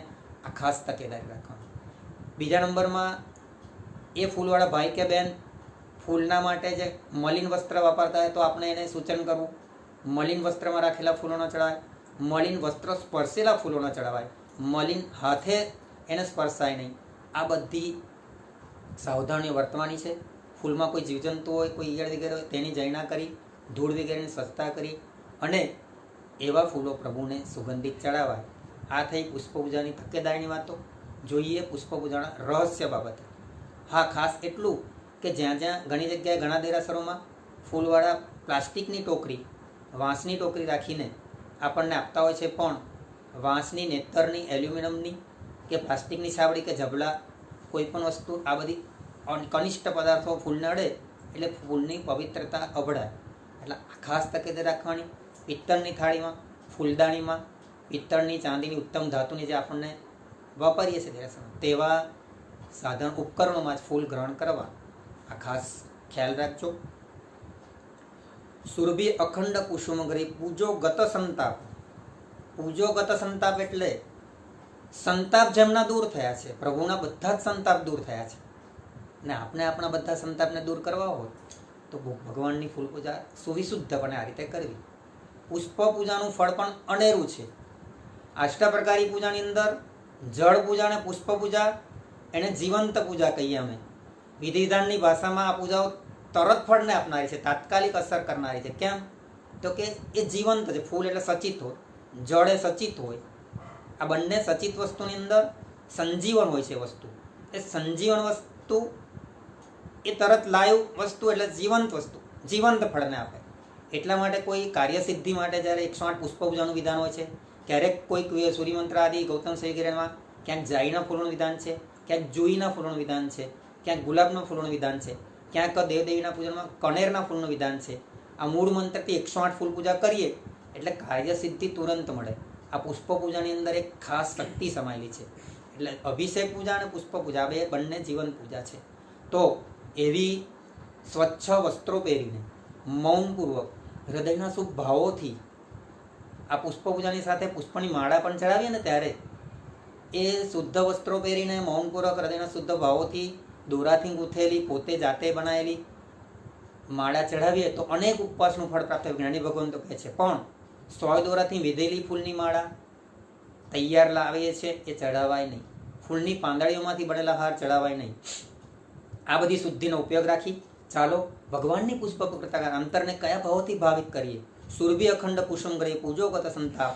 સુરભી એટલે સુગંધિત, અખંડ એટલે ખંડિત નહીં થયેલા પુષ્પો સંતાપને દૂર કરવા માટે હે ભગવાન હું તમને સુમણસ અર્પણ કરું છું. સુમણસ એટલે પુષ્પ. તો તમે મને સુમણસ અર્પણ કરો એટલે મને આપો એટલે પ્રાપ્ત થાવ. સુમણસ એટલે સારું મન. તો એક બાજુ ભગવાનને પુષ્પ ચડાવીએ એના દ્વારા આપણને સારું મન પ્રાપ્ત થાય. પુષ્પની સુવાસની જેમ આપના જીવનમાં સદગુણોની સુવાસ પ્રગટ થાય. ભગવાનના અંગે ચડતું પુષ્પ ભવ્યત્વની છાપ પ્રાપ્ત કરે છે. તેમ હે ભગવાન મને પણ સંકિતની છાપ એટલે કે એની પ્રાપ્તિ થાય. બસ એ પ્રાર્થના સાથે પ્રભુ આપના ચરણે હું પુષ્પ ચડાવું છું. આવા અંતરના શુભ ભાવો સાથે આ અંગ પૂજાની અંદર ત્રીજી પુષ્પ પૂજા અને પુષ્પમાળા આદિ કરી અને આ સાથે પ્રભુની પૂજા ત્રિકમાં અંગ પૂજા 3 પૂજાઓ જળ પૂજા, ચંદન પૂજા અને પુષ્પ પૂજા પૂર્ણ કરી વિનયપૂર્વક પાછા પગલે બહાર આવી ગભારાથી બહારના સાઈડ અને કદાચ આપણે અષ્ટપ્રકારી પૂજા કરતા હોય અથવા ગભારા જેવી વ્યવસ્થા હોય, ઘણી જગ્યાએ એવા દેરાસરો તો 3.5 હાથનો અવગ્રહ રાખવો, જેને અત્યારની પરિસ્થિતિમાં સોશિયલ ડિસ્ટન્સ કહીએ છીએ. 3.5 હાથનો અવગ્રહ એટલે લગભગ અત્યારે એમ કહે છે કે 1 મીટર દૂર રહેવું, તો એટલું જ થયું. ગુરુ ભગવંતોને પણ વંદન અવગ્રહ રાખીને કરવાનું છે. ભગવાનની આ અગ્ર પૂજા પણ અવગ્રહ રાખીને કરવાની છે. તો પ્રભુથી ઓછામાં ઓછું 3.5 હાથ દૂર રહી, ગભારાની બહાર રહીને જે પૂજાઓ થાય તેને અગ્ર પૂજા કહેવામાં આવે છે. તો એ અગ્ર પૂજાની અંદર ચોથી ધૂપ પૂજાને અંગે આપણે એની વિચારણા કરીશું. ધ્યાન ઘટા પ્રગટાવીએ વામનયન જીન ધૂપ. ધ્યાનની ઘટા એટલે સમૂહ. ધુમાડો જેમ અગરબત્તીનો હોય, ધૂમ્રસેર આમ ધીમે ધીમે ઘટા બને, એટલે આમ ઝાડની જે ઘટા હોય ને તેમ ઘટા ઉપર જતી જાય. એ ધૂમ્રસેર જેમ ઉપર જાય એમ આપની ધ્યાનની ઘટા એક બાજુ ધૂમ્રસેર. ધૂપ પૂજા કરતા ખાસ સાવધાની રાખવાની કે ધૂપ પૂજા સુગંધી પુષ્પોના ચૂર્ણોથી બનેલું હોય, ગુગળ, દસાંગ આદિ ઉત્તમ દ્રવ્યથી બનેલો ધૂપ મૂળ વિધિ છૂટા ધૂપની છે. ધૂપ સળીની મૂળ વિધિ નથી. અને ઉખેવવાનો છે ભગવાન સામે. એ ધૂપ પણ કેવો સુગંધિત હોવો જોઈએ, ઉત્તમ પદાર્થોનો બનેલો હોવો જોઈએ, સિન્થેટિક કેમિકલ એસન્સ ના હોય તેવો ધૂપ એ ધૂપ પૂજામાં બતાવેલો પ્રભાવ જણાવે છે. આંખો પડે, ઉધરસ થાય અથવા તો એવા ધૂપ ન કરવા. સળીવાળા ધૂપ પ્રભુની સામે નથી થતા. ધૂપ સળીને ફૂંક મારીને ખોલવાય નહીં. આ બધી ખાસ તકેદારી ધૂપ પૂજા સમય રાખવાની. ધૂપ સળી હાથમાં લઈને નહીં કરવાની, ધૂપ દાણીમાં લઈને જ કરવાની. આ વિનય છે. ધૂપ પૂજા ભગવાનની આગળ ગભારાની અંદર ડાબી બાજુ, આપણે બહેનો કે ભાઈઓ હોય, ડાબી બાજુ ઉભા રહીને કરવાની મૂળ વિધિ છે. પણ ધૂપ સળી ઘણા આમ ગોળ ગોળ ગોળ ગોળ ગોળ ફેરવે છે. એક ભગવાનને ફેરવે, બધા આમ ભગવાનને જાણે ભગવાનને સુગંધ આપવા જતા હોય બધે એવું કરે છે વર્તન. તે ન થવું જોઈએ. આ ભગવાનને સુંઘાડવા માટે, આ ભગવાનને સુગંધ આપવા માટેની ધૂપ પૂજા નથી. આ ખાસ ખ્યાલ રાખવો આપણે. આ ધૂપ સળીની સુગંધ જેમ જેમ વાતાવરણમાં પ્રસરે એમ વાતાવરણ પવિત્ર બને, મન પવિત્ર બને. એટલા માટે ધૂપ પૂજા સમયે એનું જે આલંબન લઈને ચિંતન કરવાનું છે, વિચારણા કરવાની છે. હૃદયની નજીક એ ધૂપદાણીને સ્થિર કરવાની છે. ધૂપ સળીની ધૂમ્રસેરને જોવાની છે. જેમ જેમ ધુમાડો ઉપર જાય, ઘણીવાર જોઈએ પવન હોય તો ધુમાડો ડાબી બાજુ જાય, જમણી બાજુ જાય, પણ કદી નીચે નથી જતો. કદાચ નીચે જાય તો પાછો જ ઉપર ચાલ્યો જાય. ધુમાડાની ગતિ એક જ છે, ઉર્ધ્વ ગતિ જ છે. એટલે ધ્યાન ઘટા પ્રગટાવીએ વામનયન જીન ધૂપ. મિચ્છત દુર્ગંધ દૂર ટળે. એટલે મિથ્યાતરૂપી દુર્ગંધ પ્રભુ મારામાં જે ભરેલી છે એ દૂર થાય માટે આત્માનું શુદ્ધ સ્વરૂપ પ્રગટ થાય, મારા પાપો બળી જાય. જેમ અગરબત્તી બળી જાય એટલે મૂળ સ્વરૂપ આવી જાય રાખ. આપનું શરીર બળી જાય એટલે મૂળ સ્વરૂપ આવી જાય રાખ. એમ મૂળ સ્વરૂપને પ્રગટ કરે. જેમ ધૂપનું દહન થાય અને સુગંધ ફેલાય એમ હાથમાં એ ધૂપ સળી ધૂપદાણી લઈને આ ભાવના ભાવવાની છે. પ્રભુનું ધ્યાન ધરતા ધરતા ધ્યાનની ઘટા આપને આ રીતે ઉપર ચઢે અને એના દ્વારા આપના પાપો બળી જાય અને આત્માની અંદર એ સદગુણની સુવાસ પ્રગટ થાય. આવા ભાવ સાથે લયબદ્ધ મંદ અને મધુર સ્વરે એ ધૂપ પૂજાનો દુહો અને મંત્ર બોલવા પૂર્વક એ ધૂપદાણીમાં રાખીને પ્રભુની ધૂપ પૂજા કરીએ. પાંચમી પૂજા આપણે જોઈશું દીપક પૂજા. તે પણ ભગવાનની જમણી બાજુ એટલે આપણા ડાબા થયા ઊભા રહીને થાળીની અંદર વિધિપૂર્વક દીપક પૂજા સમયે શું સાવધાની રાખવી, એમાં કઈ કાળજી રાખવી? તો કે એક તો શક્ય પ્રયત્ને ગાયના શુદ્ધ ઘીનો દીવો જ કરવો. કોટન રૂની દિવેટો વાપરવી. જળના પાલન માટે નાનું ફાણસ, ભલે દીવો આપનો નાનો હોય તો નાનું ફાણસ બનાવવું, અથવા તો દેરાસરમાં દીવો હોય તે ફાણસવાળો જ રાખવો, જેથી કોઈ જીવજંતુ વગેરે કિલામના ન થાય અને જય ના થાય. અશુદ્ધ રૂ એટલે કોઈ રૂ એવો રંગીન રૂ આવા બધાનો ઉપયોગ ટાળવો. પ્રભુજીને યોગ્ય અંતર રાખીને, હમણાં વાત થઈ તે પ્રમાણે અવગ્રહ રાખીને નાસિકાથી ઉપર ન લઈ જવો અને નાભીથી નીચે ન લઈ જવો. એ રીતે દીપક જ્યારે ફેરવવાનો ક્રિયા આવે ત્યારે કરવો. દીપક પૂજા કરતાં ઘંટડી વગાડવી એવું ફરજિયાત નથી, જરૂરી નથી. અને ધૂપ અને દીપક જે બધી અગ્ર પૂજાઓ કરીએ છીએ એમાં કોઈ મુખકોશની આવશ્યકતા નથી. તો એ ભગવાનની સામે સુયોગ્ય રીતે વિવેકપૂર્વક પ્રભુની સન્મુખ દીપક કરવાથી દુઃખોનો નાશ થાય છે. દ્રવ્ય દીપ શું? વિવેકથી, વિવેકપૂર્વક એટલે કે જેમાં જીવજંતુની કિલામણ ન થાય અગ્નિની અંદર, તે જે તે વિવેક રાખવાનું આગળ સૂચન કર્યું તે પ્રમાણે દ્રવ્ય દીપ શું? વિવેકથી કરતા દુઃખ હોય ફોક, દુઃખ ફોક થઈ જાય એટલે નાશ પામે. ભાવ પ્રદીપ પ્રગટ અહમો ભાસિત લોકાલો, આ દ્રવ્ય દીપક છે. આની અંદર આપણને આ દીવો કરવો હોય તો રૂ જોઈએ, તેલ જોઈએ, ઓક્સિજન એટલે હવા જોઈએ, એને પ્રગટાવવા માટે જોઈએ, ત્યારે આ દ્રવ્ય દીપક પ્રગટે. અને એ દ્રવ્ય દીપક પ્રગટાવતા જેમ વાતાવરણમાં પ્રકાશ ફેલાય, અંધારું દૂર થાય, એમ હે પરમાત્મા મારા આત્માની અંદર તો જો અંધારું છે, અજ્ઞાનરૂપી અંધારું છે, એ દૂર થાય માટે અને જ્ઞાનની જ્યોતિ પ્રગટ થાય. બસ આ દીવાના આલંબનથી એનું ચિંતન કરવાનું છે કે લોકાલોકને પ્રકાશક કરનારું હે પ્રભુ, આપે જે કેવળ જ્ઞાનરૂપી દીવો પ્રગટાવ્યો એ ભાવ દીપક, જેમાં તેલ ન જોઈએ, ન વાટ જોઈએ, કશું જ ન જોઈએ, હર હંમેશ પ્રકાશ આપતો રહે, એવી કેવળ જ્ઞાનની જ્યોત મારા આત્મામાં પ્રગટે, જ્ઞાનની જ્યોત પ્રગટે, અજ્ઞાનનો અંધકાર નાશ થાય. એના માટે હે ભગવાન આપની સમક્ષ હું આ દીપકથી પૂજા કરું છું. આ ભાવ સાથે પ્રભુની આપને અગ્ર પૂજામાં દીપક પૂજા કરી. હવે આવે છે અક્ષત પૂજા. પણ એ પહેલાં વચ્ચે ચામર દર્પણ પંખો પણ સેવક ભાવે દાસ્ય ભક્તિ માટે આ વચ્ચે લેવાય છે. નૈવેદ્ય પૂજા પછી પણ કરી શકાય, અથવા તો અત્યારે ધૂપ અને દીપક પૂજા કર્યા પછી પણ કરી શકાય. તો એમાં હવે ચામર આવે છે. પહેલાં તો બંને હાથમાં ચામર લઈ, 2 ચામર હાથમાં લઈ અડધા નમી પ્રભુને નમોજીના મનમાં બોલી નમસ્કાર કરી, ભગવાન કેવળ જ્ઞાન પામે ત્યારે એ અવસ્થાને યાદ કરી, ભગવાનની બંને બાજુ દેવો ચામર વિજે અને મસ્તક પર છત્ર અને આ રીતે અષ્ટપ્રાથી અલંકૃત કરે, તેના એક ભાગ સ્વરૂપ ભગવાનની કેવળ જ્ઞાનની અવસ્થાનું ચિંતન કરતા 2 બાજુ ચામર ઢાળે, એક આગળ વજ્ર ઉલાડે, ચામર ઢાળતા ઉચ્છૃંગ ભાવે હાથે ને પગે નૃત્ય કરવા પૂર્વક ભગવાનના આપને સેવક ભાવે એ ભાવનાથી હે ભગવાન, અનંત સંસારમાં હું ઘણું નાચ્યો પ્રભુ, આજે તમારી સામે આ ચામર લઈને નૃત્ય કરવા હું ઉપસ્થિત છું. આ સંસારનું નાટક હું જોયું સાહેબ ગુરુ, હે પરમાત્મા બસ આ નાટકમાંથી હવે હું કંટાળો છું. કેટલા રૂપો કરીને મને બધા નચાવે છે ભગવાન, બસ હવે મારે નાચવું નથી, થાકી ગયો પ્રભુ. આ તમારી સામે હું નૃત્ય કરું, ભવમંડપ મારે નાટક નાચ્યો હવે મુજ પાર ઉતાર. આપણે બોલીએ બસ આ ભવના મંડપમાં નાટક કરી થાક્યો પ્રભુ, હવે મને પાર ઉતારો, તમારી સામે આજે નૃત્ય કરું છું અને હવે મારે બીજે ક્યાંય નાચવું ન પડે. આવા ભાવ સાથે ચામર જેમ ઉપર નીચે નમીને ઊંચે નીચે થાય, એમ ચામર જેમ નીચેથી ઉપર કરીએ એમ મારો આત્મા હવે નીચેથી ઉર્ધ્વગતિને પ્રાપ્ત કરે. આ ભાવ સાથે હે ભગવાન આપની સામે હું ચામર વીજું છું, 2 બાજુ ચામર ઢાળે, એક આગળ વજ્ર ઉલાડે. આવા એ ચામર પૂજા કરીને હાથમાં દર્પણ લઈશું. દર્પણમાં તકેદારી રાખવાની કે ઘણી જગ્યાએ ઘણા દેરાસરોમાં અત્યારે બધા ભેટમાં મૂકી જાય છે એટલે વપરાય છે, પણ એલ્યુમિનિયમના લોખંડના નટબુલ સ્ક્રોટ એટલે જેની અંદર લોખંડ, એલ્યુમિનિયમ વગેરે કનિષ્ઠ ધાતુ એવા દર્પણ ખરેખર વપરાય નહીં.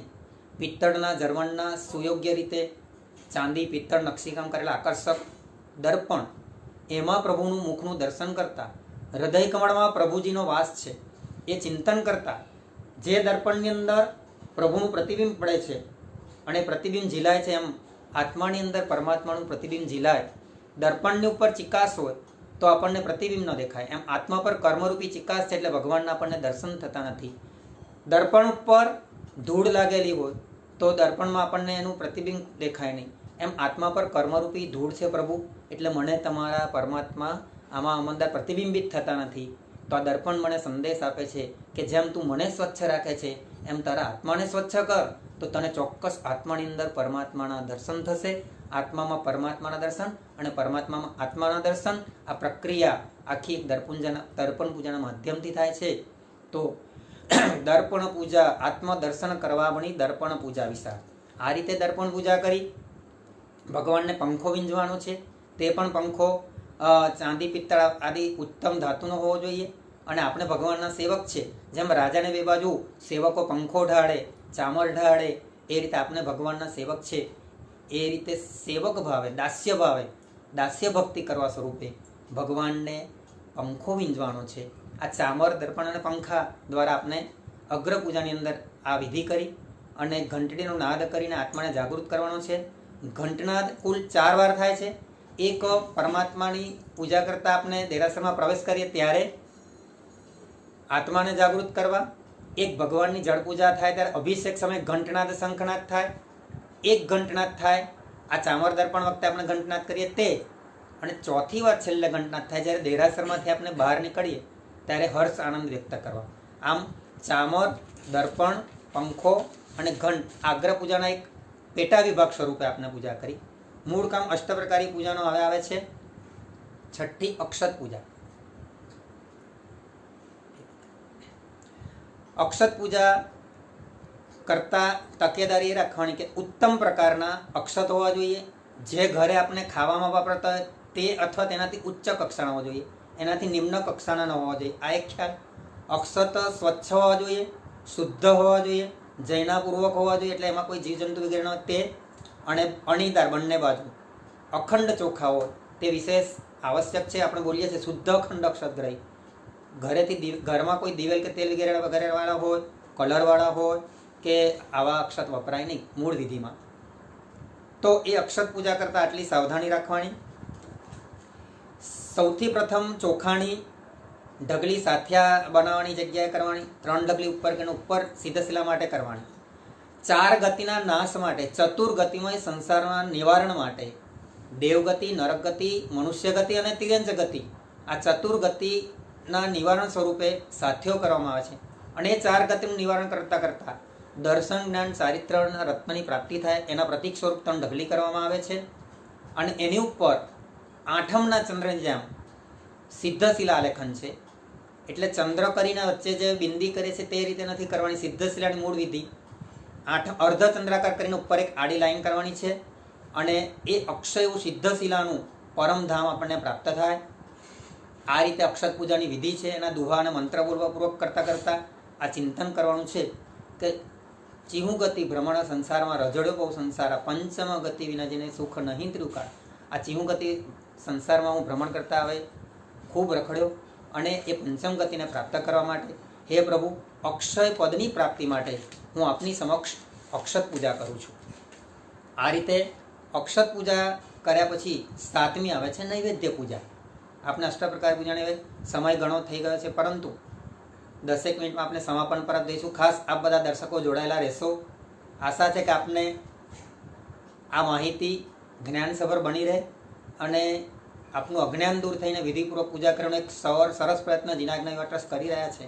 અને એમાં અમે માધ્યમ બન્યા છે આ જ્ઞાનનો વિનિયોગ કરવાનો, સ્વાધ્યાય કરવાનો. ખાસ આપ જોડાયેલા રહેજો. એક 10 મિનિટ ક્ષમતા રાખીને. અને ખાસ આપના મિત્રોમાં આને શેર કરજો, અમને કોમેન્ટ કરજો. ખાસ આ બાબતે કોઈ સૂચન હોય તો. આવે છે 7મી નૈવેદ્ય પૂજા. નૈવેદ્ય પૂજા કરતાં પૂર્વે કઈ તકેદારી રાખવી તો કે નૈવેદ્ય આપનું શુદ્ધ દ્રવ્યોથી બનેલું હોવું જોઈએ. લોટ વગેરેની મીઠાઈ ઘરે બનાવીને સુખડી કે બીજી કોઈ મીઠાઈ લઈ જઈએ તો એ લોટ કાળ મર્યાદાપૂર્વકનો હોવો જોઈએ, તે પ્રમાણેની બનેલી હોવી જોઈએ. વેજીટેબલ ઘીની મીઠાઈ ચઢાવાય નહીં, આ ખ્યાલ રાખવો. રસવંતી હોય છે મીઠાઈ, એટલે ઘીથી ભરપૂર હોવી જોઈએ. એ તુષ્ટિ કરનારું છે નૈવેદ્ય. માવાની મીઠાઈ બનાવે તો માવો વાસી ન હોય છે તેની કાળજી રાખવી. અભક્ષ્ય કોઈ મીઠાઈ, કાળ મર્યાદા વટાવી ચૂકેલી મીઠાઈ ચઢાવી નહીં. પીપરમીન્ટ, ચોકલેટ, લોલીપોપ આ બધું ચઢાવાય નહીં, તુચ્છ દ્રવ્યો કહેવાય. આ ખાસ કાળજી રાખવી. અને નૈવેદ્ય પૂજા કર્યા પછી ચોમાસા કે એવા કોઈ ઋતુમાં માખી એની પર ન બેસે એની તકેદારી રૂપે એની પર ઢાંકણ કે જે કંઈ ઢાંકવાનું હોય તે જઈ ના કરવી. આ નૈવેદ્ય પૂજા કરતાં આપણે તકેદારીને કાળજી રાખવી. તો એ નૈવેદ્ય પૂજાના રહસ્યમાં આખા સંસારમાં પરિભ્રમણ કરતા આહાર સંજ્ઞાના ત્યાગ સ્વરૂપ અણહારી પદની પ્રાપ્તિ માટે પ્રભુની સમક્ષ નૈવેદ્ય ધરવાનું છે. આપને એક ભાવમાંથી બીજા ભાવમાં જઈએ ત્યારે વચ્ચે 2, 3, 4નો સમય હોય. સમય એટલે સેકન્ડનો ઘણો ભાગ, અનંતનો ભાગ. એ 2, 3, 4 સમયની અંદર એના માટે આપણે વિગ્રહ ગતિમાં જ્યારે જઈએ ત્યારે આહારનો ત્યાગ થાય. એટલી વાર માટે અનંતી વાર થયો પણ એ અણહારી પદ નથી, એનાથી કોઈ કાર્યની સિદ્ધિ ન થાય. આ નૈવેદ્ય પૂજા કરતાં પ્રભુને પ્રાર્થના કરવાની કે કીડીના ભાવમાં પણ મને આસક્તિ છૂટતી નથી આહારની. કણ પાછળ દોડે છે કીડી. હાથીનો ભાવ કે કીડીનો ભાવ હોય કે વનસ્પતિનો જીવ હોય એ પાણી ઝંખે. એટલે આ પૂજા દ્વારા હું યાચના કરું છું કે જે મારો આ ખાવાનો છે એટલે આહાર સંજ્ઞા જે મને આત્માને લાગેલી છે, આહાર સંજ્ઞાથી છુટકારો પ્રાપ્ત કરું. અને આ પૂજા દ્વારા હું આપને યાચના કરું છું ક્ષણિક એવા નાશવંત અણહારીપણાને દૂર કરી શાશ્વત અણહારી પદને મને પ્રાપ્ત કરો. અમે ક્ષણિક અણહારી પદ તો ઘણી વાર મળે, પણ શાશ્વત અણહારી પદ મને મળે એવો ભાવ સાથે હે પરમાત્મા અણહારી પદ અમે કર્યા વિગ્રહ ગયણંત દૂર કરી એમાંથી જે અણહારી શિવસંત, તો શિવની પ્રાપ્તિ. હવે આવે છે 8મી ફળ પૂજા. ચાલો અષ્ટપ્રકારી પૂજાના રહસ્યમાં 8મી ફળ પૂજા. ફળ પૂજા કરતા તકેદારી શું રાખવી? તો કે ઋતુ પ્રમાણેના ફળ ચડાવવા. તો ફળ કેવા? તો કે ઉત્તમ, તાજા, સડેલા ન હોવા જોઈએ, સુંદર દેખાવમાં અને પવિત્ર હોવા જોઈએ. એટલે અત્યારે આપણે સિઝન ચાલે છે, અત્યારે કોરોનાની મહામારીમાં ફ્રૂટ અને શાકભાજી આપણે મીઠાથી વગેરે પાણીથી દ્રવ્યોથી ધોઈને વાપરીએ છીએ કે કોઈ વાયરસ ન લાગે છે. એમ ભગવાનની ભક્તિમાં પણ આ બધી કાળજી રાખવાનું પહેલે જણાવ્યું જ છે જ્ઞાની ભગવંતો. પ્રત્યેક દ્રવ્યો મલિન ન હોવા જોઈએ, પવિત્ર હોવા જોઈએ. એટલે આપણે પવિત્ર અત્યારે બનાવે છે તે રીતે શ્રેષ્ઠ હોવા જોઈએ, ઉત્તમ ગુણવત્તાવાળા હોવા જોઈએ. એવું નહીં કે ઘરે બધા જેટલા ફળ તેમાં જે નાનમ નતું એ ચડાવી દો, પૂજારી જ ખાવાનો છે ને આ ફળને. આવી ભાવનાથી ભગવાનને નિમ્ન કક્ષાના ફળ નૈવેદ્ય ચડાવવાથી એના દુષ્પ્રભાવની પ્રાપ્તિ થાય છે. પ્રભાવ તો બાજુ પર રહે, કારણ કે આપણા ભાવો ઉતરતા હોય એટલે પ્રભાવ પણ ઉતરતો થઈ જાય, પ્રભાવ વિપરીત બની જાય. એટલે ખાસ ઘરે જે હોય, ઘરે જે ફ્રૂટ લાવે એમાંથી ઉત્તમમાં ઉત્તમ જે હોય તે લઈ જવાનું. ઘણા ભાગ્યશાળા છે આ આવું કરે છે, આવી મેન્ટાલિટી હોય છે. આ ખાસ એનો છોડી દેવી અને ભગવાનની ક્રિયામાં ઉત્તમ દ્રવ્યો ચડાવવા. બોર, જાંબુ આદિ ફળો ચડાવતા નથી, આને ખાસ ખ્યાલ રાખવો. ફળ સિદ્ધશિલા જે આલેખન કર્યું છે તેની પર ચડાવવું. અત્યંત ભક્તિના રાખતી પ્રભુ પ્રત્યે ઇન્દ્રાદિક પૂજા ભણાવી. એટલે ઇન્દ્ર લોકો દેવલોકના દૈવી ફળો જો ને તો આપણું આમ એટલા બધા રસથી મધુર હોય, એ ફળો જોઈએ ને આપણને એમ થાય કે આવા ફળો તો દેવો છે ઉત્તમ પ્રકારના. ઇન્દ્રાદિક પૂજા ભણી ખલલ આવે ધરી રાગ. એટલે ભગવાન પ્રત્યેના રાગને કારણે ઇન્દ્રો આદિ જે દેવો પૂજા ફળ લાવીને જે ભગવાનની ફળ પૂજા કરે છે એના દ્વારા મોક્ષ ફળની પ્રાપ્તિની પ્રાર્થના કરે છે, ત્યાગ ધર્મની યાચના કરે છે. હે પરમાત્મા, આપની સામે આ ફળ મૂકતા મને મોક્ષનું ફળ આપો. આવું કઈ રીતે બને? નારંગી બની અને નારંગી મૂકીને મોક્ષ ફળ મળે, કેરી મૂકીને મોક્ષ ફળ મળે? હા, લોજિકલી તમને શોર્ટમાં સમજાવું, સમાપન તરફ જઈએ છે આપને. જેમ કોઈ બીજને રોપીએ, નાનું આંબાનું એટલે કે ગોટલીને વાવીએ, એમાંથી છોડ થાય, ઝાડ થાય, શાખા થાય, પત્ર થાય, ફૂલ થાય અને છેલ્લે ફળ થાય. બીજનું અંતિમ પરિણામ ફળ છે. એમ આત્માનું બીજ અહીંયા વવાય છે, ત્યાં વવાય છે, આમ વવાય છે, આ ભાવમાં તે ભાવમાં, પણ એનું ફળ નથી મળતું આપણને, રિઝલ્ટ એટલે ફ્રૂટ. એનું ફ્રૂટ એટલે એનું ધ્યેય, એનું અંતિમ ફળ શું? તો કે મોક્ષ ફળ માટે તો આપણે બધું કરીએ છીએ, તો મળતું જ નથી. જોઈએ છે તો તમે ભાવથી ફળ પૂજા કરો, ફળ ચડાવો અને મોક્ષ ફળ મેળવો. ત્યાગ ધર્મની યાચના કરો, મોક્ષ ફળનું દાન માગવાનું ભગવાન સામે. આરાધનાનું અંતિમ ફળ મોક્ષ છે. હે ભગવાન, આ ફળ પૂજા કરતા અમને મોક્ષની પ્રાપ્તિ થાય. ચાલો અષ્ટપ્રકાર પૂજાના રહસ્યો જાણીએ. હજુ તો ઘણી બધી આગળની ત્રિકો, બધી ભાવ પૂજાનું બાકી છે, અવસ્થા ત્રિકોણનું ચિંતન બાકી છે, ભગવાનના 5 કલ્યાણકો અષ્ટપ્રકારી પૂજામાં સમાયેલા છે તે વાતો પણ કરવી હતી. સમય થઈ ગયો છે, આપણે વિરામ તરફ જઈશું, સમાપન તરફ. તે પહેલાં ભગવાનની અવસ્થા ત્રિકનું ક્યારેક હવે ફરીથી ક્યાંક અનુકૂળતા છે ને આપણા બધાની જો અંદર કોમેન્ટ વગેરે આવશે અને માગણી હશે તો ક્યારેક વિચારીશું ત્રીજા સેશનનું, એટલે સંપૂર્ણ વિષય વિસ્તારથી સંપૂર્ણ બને. ભગવાનની અવસ્થા ત્રિક અને ભગવાનના 5 કલ્યાણકો અષ્ટપ્રકારી પૂજામાં સમાયેલા છે તે, અને અષ્ટપ્રકારી પૂજા દ્વારા 8 કર્મો કઈ રીતે નાશ પામે તે બાબતોને પણ આપણે સ્પર્શવી હતી. પણ અત્યારે આપણે જે અષ્ટપ્રકારી પૂજાની 8 પૂજાઓ અને નવઅંગના પૂજાના દુહાઓ, એની જે ભાવનાઓ ભાવવા દ્વારા આજે આપણે જે એ મુદ્દાઓને સ્પર્શ કર્યો તે બધાએ હૃદયમાં અવધારણ કરી આ જ ભાવનાઓથી અંતરને ભાવિત કરી. હવે જ્યારે લોકડાઉન અનલોક થઈ ગયું છે અને લોકડાઉનમાં આપણા ભાવો લોક ન થવા જોઈએ અને ડાઉન ન થવા જોઈએ, આ ખાસ ખ્યાલ રાખી આપના ભાવોને અનલોક કરી દો, એટલે ખોલી નાખો.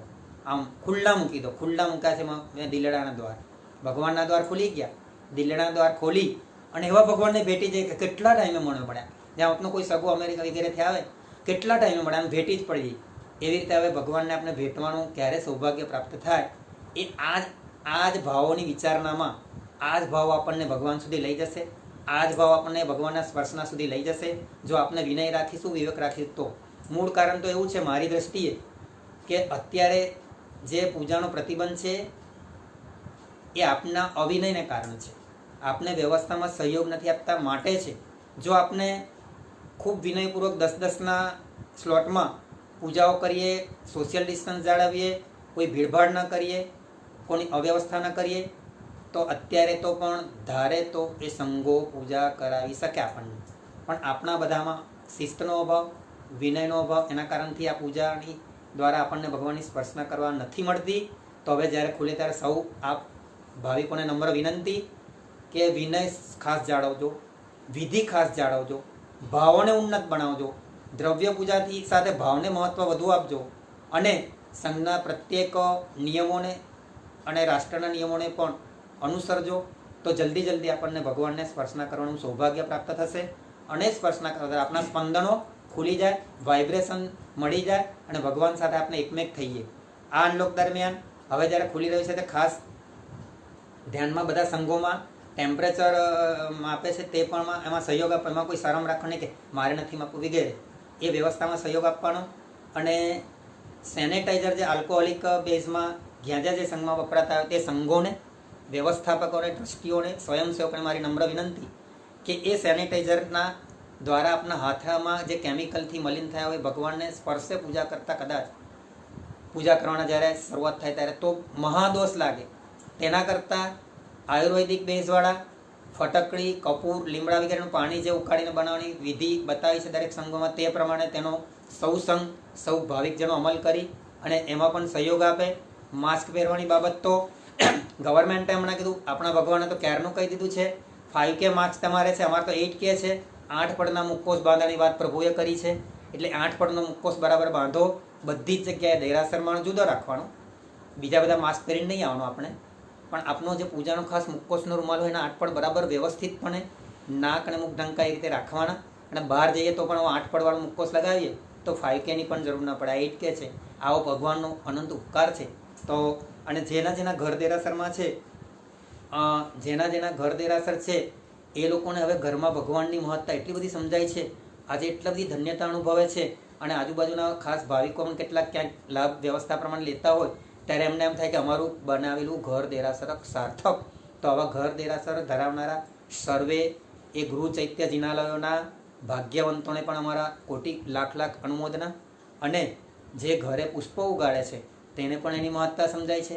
કદાચ એ પોતે ન જઈ શકે, વિધાન આપવા દ્વારા પુષ્પ પૂજાનો લાભ ઉઠાવી શકે છે.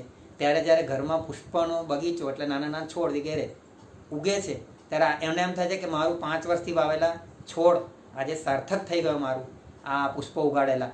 એમ ઘર દેરાસરવાળા, ઘરે પુષ્પ ઉગાડતા ભાગ્યવંતો આ બધા અનુમોદનાને પાત્ર છે. આ સાથે હું સમાપન કરતા કહું છું કે જે સાવધાનીઓ વર્તવાની અહીંયા વાત કરવામાં આવી એ કોઈની ટીકા ટિપ્પણ માટે નથી, પરંતુ તમને સૌને સાવધાન કરવા માટે છે અને ભૂલો પ્રત્યેનો અંગુલી નિર્દેશ માત્ર છે.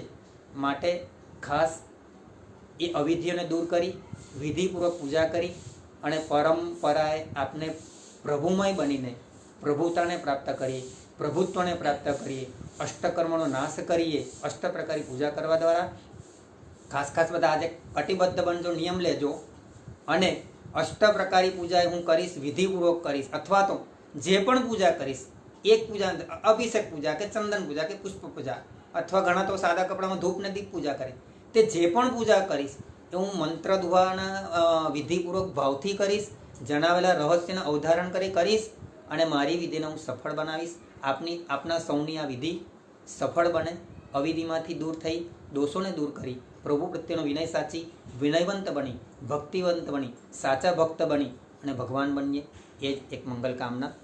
અસ્તુ.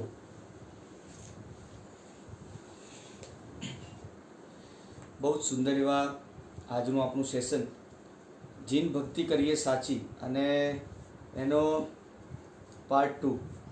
ઘણા બધા પરમાત્માની પૂજાના એકદમ સૂક્ષ્મ રહસ્યો અત્યારે આપણી વચ્ચે ઉજાગર થયા છે. કેવી એક નાની પૂજા, જેમ કહી શકીએ કે આપણી પાસે જેટલો સમય પહેલાં પૂજા કરતા હતા એટલો જ સમય સપોઝ આજે પણ પૂજા કરીએ પણ હવે જે પૂજા કરશો અવશ્ય પણ એનું ફળ કંઈક અલગ મળવાનું છે. કારણ કે હવે એમાં આપણું જ્ઞાન ભળશે, આપણી આશાતના ટળશે, આપણી એક જેને કહી શકાય કે આપણું પૂરેપૂરું ઇન્વોલ્વમેન્ટ વધશે, આપણા ભાવ વધશે. એ બધાની સાથે એનું ફળ કંઈક વિશેષ મળવાનું જ છે, અવશ્યપણે મળશે. અને કમેન્ટ્સમાં હજુ પણ ઘણા બધાની કમેન્ટ્સ છે કે હજુ થોડું વધારે ચલાવીએ. ત્રીજું સેશન આપણે બહુ જલ્દી ખૂબ નજીકમાં ભવિષ્યમાં લઈને આવીશું. હા, જેમાં આનાથી વધારે સૂક્ષ્મ રીતે હજુ કેવી રીતે આગળ વધી શકે, જેમ મુકેશભાઈ વાત કરી અષ્ટકારી પૂજામાં પાંચ કલ્યાણકોના રહસ્ય કેવી રીતે સમાવિષ્ટ થયેલા છે. કદાચ ઘણા બધાએ પ્રથમવાર સાંભળ્યું હશે કે અષ્ટકારી પૂજામાં 5 કલ્યાણકોની વાત, આ કોમ્બિનેશન કઈ રીતે છે. તો આવા ઘણા બધા પ્રશ્ન હજુ પણ આપ સર્વેના મનમાં છે. અને આ સિવાય ઘણા કોઈ પણ પ્રશ્ન આપના મનમાં હોય તો અત્યારે કમેન્ટ્સમાં તમે મેન્શન કરી શકો છો.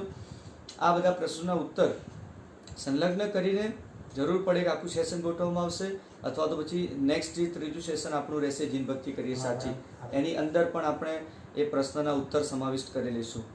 અને જીનાજ્ઞા ટ્રસ્ટ દ્વારા એક પ્રયત્ન અવશ્યપણે થઈ રહ્યો છે કે શાસનને લગતી ખૂબ જ મહત્વની માહિતીઓ દરેક સુધી પહોંચે, દરેકના જીવનનું ઉત્થાન થાય, દરેકની પ્રગતિ થાય, એવા ભાવની સાથે ઘણા બધા સેશન થયા ફેસબુક લાઈવ પેજના માધ્યમથી.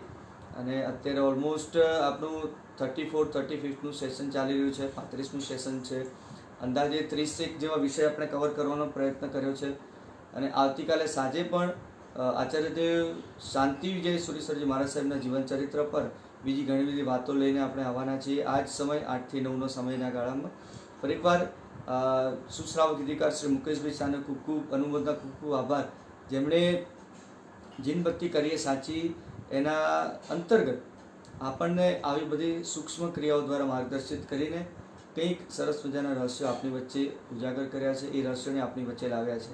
એટલે ઘણા વિડીયો અત્યારે જોઈ રહ્યા છે, અને જે નથી જોઈ રહ્યા ત્યાં સુધી પણ આજના આ બંને સેશનો મહત્ત્વના, ઘણા ખૂબ જ મહત્ત્વના સેશન છે. તો આ બંને સેશન દરેક સુધી પહોંચે એક બધો પ્રયત્ન પણ આપણે સર્વે કરીશું, જેથી કરીને અનલોક પાર્ટ 2માં જ્યારે પરમાત્માની પૂજાની શરૂઆત થશે ત્યારે શુદ્ધ ભાવની સાથે આપણે પૂજા કરી શકીશું. એ સિવાય ઘણા બધા પ્રસંગો, ઘણા બધા સેશન જીનાજ્ઞા ટ્રસ્ટના માધ્યમ થકી આપની સુધી અમે પહોંચાડતા રહીશું. બસ બન્યા રહેશો અમારા જીનાજ્ઞા ટ્રસ્ટના ફેસબુક પેજ ઉપર. એને મેક્સિમમ લાઇક કરજો. બધા વિડીયોને પણ જ્યાં યોગ્ય લાગે ત્યાં જરૂરથી અવશ્યપણે, જો તમને ગમે તો શેર કરશો, જેથી કરીને એ દરેક માહિતીઓ, દરેક મહત્ત્વની વાતો ઘણા બધા વ્યક્તિઓ સુધી, ઘણા શ્રાવક શ્રાવિકાઓ સુધી પહોંચાડી શકીએ. અને આવતીકાલની પણ સેશનની વાત કરી, ખૂબ ટૂંક સમયમાં આપણા પાર્ટ 3માં પણ ઝડપથી આવીશું. ત્યાં સુધી આપની કંઈ પણ પ્રશ્ન, કંઈ પણ શંકાના સમાધાન પણ લઈને આવવાનો પ્રયત્ન કરીશું. એ સિવાય જીનાજ્ઞા વિરુદ્ધ કંઈ પણ બોલાયું હોય તો મિચ્છામિ દુક્કડમ. જીનાજ્ઞા વિરુદ્ધ કંઈ પણ પ્રવૃત્તિ થઈ હોય તો મિચ્છામિ દુક્કડમ. જીનેર ભક્તિ દિને દિને સદામેસ્તુ ભવે ભવે. સદાને માટે આ જીન ભક્તિ આપણને સૌને મળતી રહીએ. કરીએ સાચી જીન ભક્તિ. પ્રણામ.